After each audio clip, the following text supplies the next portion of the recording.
प्रधानमंत्री ने देश में कोरोना संक्रमण की स्थिति पर समीक्षा की। अधिकारियों को महामारी से निपटने के लिए परीक्षण बिस्तरों की संख्या और सेवाओं की उपलब्धता बढ़ाने को कहा।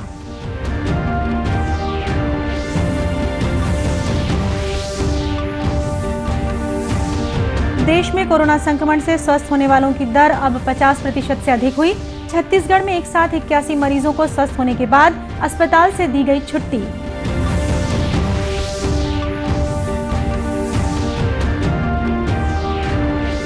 छत्तीसगढ़ में पेसा कानून को लागू करने पहल हुई शुरू।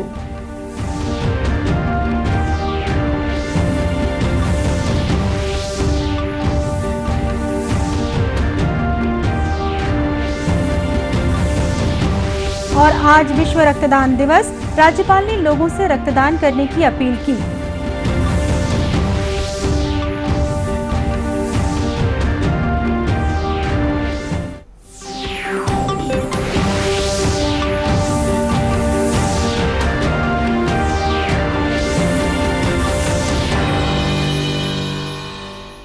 नमस्कार, आप देख रहे हैं दूरदर्शन समाचार। मैं हूं शीतला शुक्ला। अब समाचार विस्तार से। प्रधानमंत्री नरेंद्र मोदी ने कोरोना संक्रमण पर भारत की कार्रवाई की समीक्षा करने के लिए वरिष्ठ मंत्रियों और अधिकारियों के साथ एक बैठक की। इस बैठक में महामारी के संदर्भ में राष्ट्रीय स्तर की स्थिति और तैयारियों की समीक्षा की गई। नीति आयोग के सदस्य और चिकित्सा आपात प्रबंधन ग्रुप के संयोजक डॉक्टर विनोद पाल ने वर्तमान स्थिति और मध्यम अवधि में कोरोना संक्रमण मामलों के संभावित परिदृश्य की जानकारी दी। सदस्यों ने कहा कि देश में कुल मामलों का 2/3 हिस्सा 5 राज्यों में है। बड़े शहरों के सामने आने वाली चुनौतियों के मद्देनजर परीक्षण बढ़ाने के साथ दैनिक मामलों की चरम स्थिति को प्रभावी ढंग से संभालने के लिए बिस्तरों और सेवाओं की संख्या पर चर्चा की गई। इस मौके पर प्रधानमंत्री ने स्वास्थ्य मंत्रालय के अधिकारियों को राज्यों और संघ राज्य क्षेत्रों के परामर्श से आपातकालीन योजना बनाने के निर्देश दिए। श्री मोदी ने स्वास्थ्य मंत्रालय को मानसून की शुरुआत के मद्देनजर उपयुक्त तैयारी सुनिश्चित करने की सलाह दी। बैठक में गृह मंत्री अमित शाह, स्वास्थ्य मंत्री हर्षवर्धन सिंह, प्रधानमंत्री के प्रधान सचिव सहित वरिष्ठ अधिकारी उपस्थित थे। केंद्र सरकार ने कहा है कि देश में कोरोना संक्रमण से स्वस्थ होने वालों की दर अब 50% से अधिक हो गई है। स्वास्थ्य और परिवार कल्याण मंत्रालय ने बताया कि कुल 1,62,000 से अधिक लोग स्वस्थ हो चुके हैं। वहीं बीते 24 घंटे के दौरान 8,000 से अधिक लोग स्वस्थ हुए हैं, जबकि देश में कुल 1,49,000 से अधिक संक्रमित मरीजों का उपचार किया जा रहा है।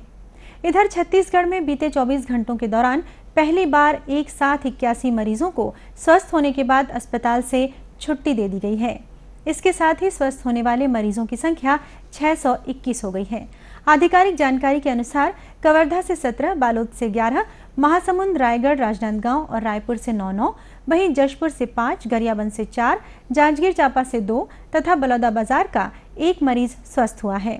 राज्य में अब तक कोरोना वायरस के कुल 1,01,000 से अधिक संभावित व्यक्तियों की पहचान कर जांच की गई है।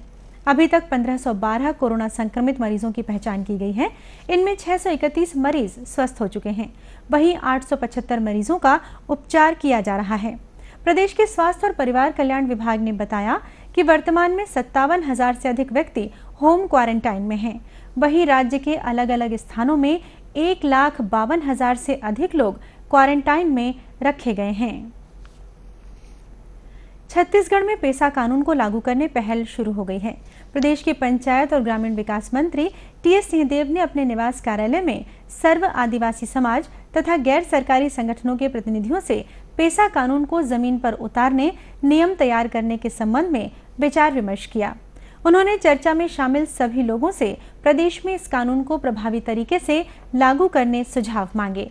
बैठक में श्री सिंहदेव ने कहा कि छत्तीसगढ़ सरकार पेसा को लागू करने प्रतिबद्ध है। उन्होंने कहा कि जनजातीय समाज के हितों की रक्षा और वनांचलों के विकास में उनकी सीधी भागीदारी सुनिश्चित करने में पेसा महती भूमिका निभाएगा। पंचायत मंत्री ने कहा कि पेसा कानून लागू होने से जनजातीय समाज की संस्कृति, परंपरा, रीति रिवाजों और पारंपरिक ज्ञान को सुरक्षित रखा जा सकेगा। साथ ही उनके कल्याण के लिए जल, जंगल और जमीन के अलावा अन्य प्राकृतिक संसाधनों को सहेजा जा सकेगा। श्री सिंहदेव ने कहा कि पेसा के सभी 38 प्रावधान प्रदेश में प्रभावी ढंग से लागू किए जा सके, इसके लिए सभी स्तरों पर चर्चा के बाद इसे अंतिम रूप दिया जाएगा। उन्होंने बताया कि पंचायत विभाग इस कानून को अमल में लाने वाले दूसरे राज्यों के नियमों का भी अध्ययन कर रहा है। आज विश्व रक्तदान दिवस है। इस अवसर पर राज्यपाल अनुसुईया उइके ने राज्य के नागरिकों से अधिक संख्या में रक्तदान करने की अपील की है। राज्यपाल ने कहा है कि रक्तदान एक पुनीत कार्य है और सभी दानों में रक्तदान को श्रेष्ठ माना जाता है। उन्होंने कहा कि स्वस्थ व्यक्ति सुरक्षा मापदंडों का पालन करते हुए चिकित्सक की सलाह पर स्वैच्छिक रक्तदान कर सकते हैं। राज्यपाल ने कहा कि सामाजिक दूरी और रक्तदान के लिए जारी की गई गाइडलाइन का पालन करते हुए रक्तदान करें और संकटग्रस्त मनुष्य का जीवन बचाएं। इस बीच राजधानी रायपुर में रक्तदान दिवस के अवसर पर विभिन्न ब्लड बैंकों में लोग रक्तदान करने के लिए पहुंच रहे हैं। डॉक्टर मनोज लांजीवार ने बताया कि सिटी ब्लड बैंक में 2 समितियों के लोगों ने रक्तदान किया। उन्होंने बताया कि कोरोना संक्रमण को देखते हुए रक्तदाताओं को समय देकर बुलाया जा रहा है ताकि निश्चित दूरी का पालन किया जा सके।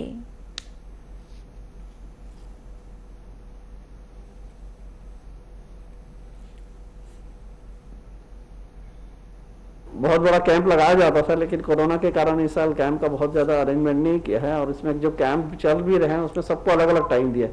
किसी को सुबह का टाइम दिया, किसी को दोपहर का, किसी का शाम का, ताकि अगर 50 लोग भी आए तो एक साथ यहाँ भीड़ न मचाए। भीड़, क्योंकि सोशल डिस्टेंसिंग बहुत जरूरी है। जितने रक्तदाता हैं हम उनको मास्क, सैनिटाइजर यहाँ आज के दिन हम प्रोवाइड कर रहे हैं।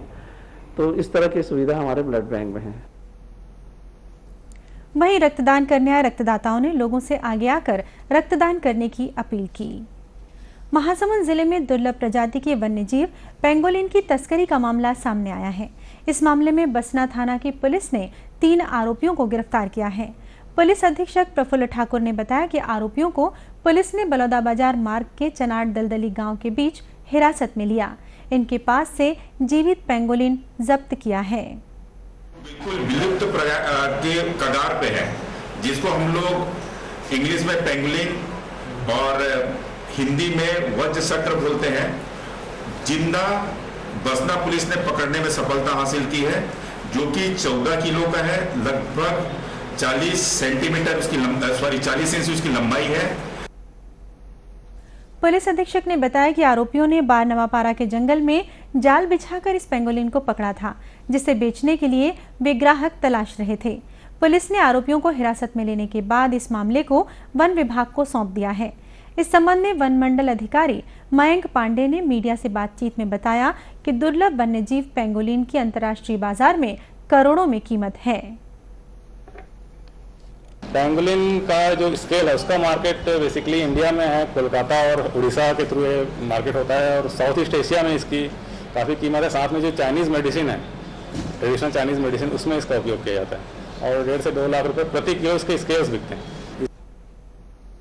श्री पांडे ने बताया कि पेंगोलिन को स्वास्थ्य परीक्षण के लिए भेजा गया है। वहीं आरोपियों के खिलाफ विभिन्न धाराओं के तहत मामला दर्ज किया गया है। देशव्यापी लॉकडाउन के दौरान जब चारों ओर जीवन थमा हुआ था, उस दौरान दुर्ग जिले के पाटन ब्लॉक के बोरेंदा गांव की बाड़ियों में ग्रामीण महिलाओं के सपनों के बीज अंकुरित हो रहे थे। 45 दिनों की कड़ी मेहनत के बाद महिलाओं के सपने साकार हुए और कई तरह की भाजियों से बोरेंदा की बाड़ी सज गई। महात्मा गांधी राष्ट्रीय ग्रामीण रोजगार गारंटी योजना मनरेगा के तहत बोरेंदा गांव की महिलाएं समूह बनाकर करीब 8 एकड़ घास जमीन पर सब्जी का उत्पादन कर रही हैं। वहीं रोजगार के अवसर भी उपलब्ध करा रही हैं। स्वसहायता समूह के सदस्यों ने बताया कि वर्तमान में अलग अलग प्रकार की सब्जियां बोई गई हैं। बिहान वाले समूह मिलकर काम कर रहे हैं, जिसमें भिंडी है, बैगन है, भाजी है, टिंडा है, लौकी है। जी हाँ, हम लोग आत्मनिर्भर बनकर ही हम लोग कर रहे हैं। बीज हम लोग का वो जो सरकार के तरफ से बीज दिए हुए हैं बहुत सारा, उससे जो हमें पसंद है उसे लगाए हैं। बहुत सारा हम लोग अपने पसंद से भी खरीद कर लगाए हुए हैं। जो चीज़ हमें पसंद है वो सब कुछ कर रहे हैं। गांव के सरपंच पुकेश्वर साहू ने बताया कि इस योजना के माध्यम से महिलाओं को रोजगार का बेहतर अवसर मिला है।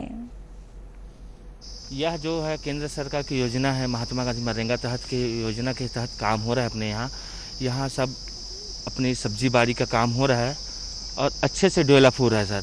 मतलब अभी भिंडी निकलना शुरू है, भिंडी है, अपना बरबट्टी है और भाजी तो निकल ही रहा है और कुछ कुछ टिंडा भी फैलाना शुरू हुआ है सर। इससे क्या है कि दैनिक जो मजदूर जो समूह वाले लोग थे खाली थे, इससे उसको दैनिक मजदूरी मिल रहा है, बेनिफिट हो रहा है, उन लोगों को आय का साधन है उन लोगों के लिए। वहीं बोरिंदा के रोजगार सहायक राधेश्याम साहू ने बताया कि इस योजना के जरिए महिलाओं को आत्मनिर्भर बनाया जा रहा है। इसके पीछे यह मकसद है सर कि महिलाएं स्वयं आत्मनिर्भर बने और घर के लिए कुछ सब्जी है, कुछ व्यवसाय के लिए सब्जी यहाँ से उत्पादन हो रहा है सर। जनपद पंचायत पाटन के मुख्य कार्यपालन अधिकारी मनीष साहू ने दूरदर्शन समाचार से बातचीत में बताया कि स्वसहायता समूह की महिलाओं को प्रोत्साहित करने और उन्हें आर्थिक रूप से आत्मनिर्भर बनाने के लिए बाड़ी योजना शुरू की गई है। यहाँ नरेगा के तहत अभी लगभग 90 पंचायतों में काम चल रहा है, जिसमें 25,000 लोगों को मजदूरी निकल रही है। वो डे बाय डे वेरी करता है और इसके तहत अभी नया ये है कि हमने बाड़ी एक डेवलप किया है, जिसमें स्व सहायता समूह को प्रोत्साहित करके पहले नरेगा के तहत उन्हें फेंसिंग कराकर और जुताई वगैरह कराकर ये दिए हैं और आगे इन लोग अपनी स्वेच्छा से पूरा खेती कर रहे हैं और वहाँ से लाभ प्राप्त कर रहे हैं। आत्मनिर्भर बनने के लिए अभी तो स्टार्टिंग रूप से जो खाली भूमि पड़ी हुई थी, इसी को हम लोगों ने बाड़ी के रूप में डेवलप किया है। जैसे कि केसरा और बोरेंदा में, अभी बोरेंदा में यहाँ लगभग 10 समूह काम कर रही हैं। समूह की सारी महिलाएं नहीं, जिनको जो इच्छुक हैं वे इसमें काम करती हैं। और इसके अलावा गौठान में भी जो नाडेप वगैरह है उसे भरने के लिए हम लोग स्व सहायता समूह का उपयोग कर रहे हैं। तो जो खाद निर्माण होता है वो उसे बेचकर अपना लाभ प्राप्त कर रही हैं। गौरतलब है कि इस योजना के तहत 11 महिला स्व सहायता समूह अपना योगदान दे रहे हैं। जाने माने फिल्म अभिनेता सुशांत सिंह राजपूत के निधन की खबर है। बताया जाता है कि उन्होंने मुंबई में अपने बांद्रा स्थित आवास में फांसी लगा ली। वे 34 वर्ष के थे। इस खबर से बॉलीवुड जगत में शोक की लहर दौड़ गई है। सुशांत सिंह राजपूत ने अपने कैरियर की शुरुआत टीवी धारावाहिकों से की। उनकी पहली फिल्म साल 2013 में काई पो चे आई, जिसके लिए उन्हें फिल्म फेयर के डेब्यू सर्वश्रेष्ठ अभिनेता के पुरस्कार के लिए नामित किया गया। वर्ष 2014 में उन्होंने MS Dhoni the untold story film में क्रिकेट खिलाड़ी धोनी की शीर्ष भूमिका निभाई, जिसके लिए उन्हें पहली बार फिल्म फेयर श्रेष्ठ अभिनेता के लिए नामित किया गया। सुशांत सिंह को साल 2018 में प्रदर्शित हुई केदारनाथ और 2019 में छिछोरे में दर्शकों ने काफी पसंद किया। प्रधानमंत्री नरेंद्र मोदी ने फिल्म अभिनेता सुशांत सिंह राजपूत के निधन पर शोक व्यक्त किया है। अपने ट्वीट संदेश में प्रधानमंत्री ने कहा कि एक उभरता हुआ अभिनेता बहुत जल्दी चला गया। उन्होंने कहा कि सुशांत सिंह का अभिनय लंबे समय तक याद रहेगा। प्रधानमंत्री ने कहा कि उनकी संवेदनाएं अभिनेता के परिजनों और प्रशंसकों के साथ है। और अब अंत मुख्य समाचार एक बार फिर। प्रधानमंत्री ने देश में कोरोना संक्रमण की स्थिति पर समीक्षा की। अधिकारियों को महामारी से निपटने के लिए परीक्षण, बिस्तरों की संख्या और सेवाओं की उपलब्धता बढ़ाने को कहा।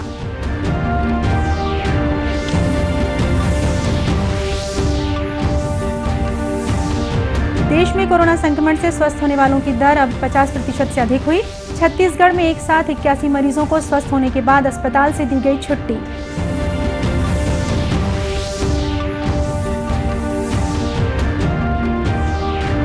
छत्तीसगढ़ में पेशा कानून को लागू करने पहल हुई शुरू।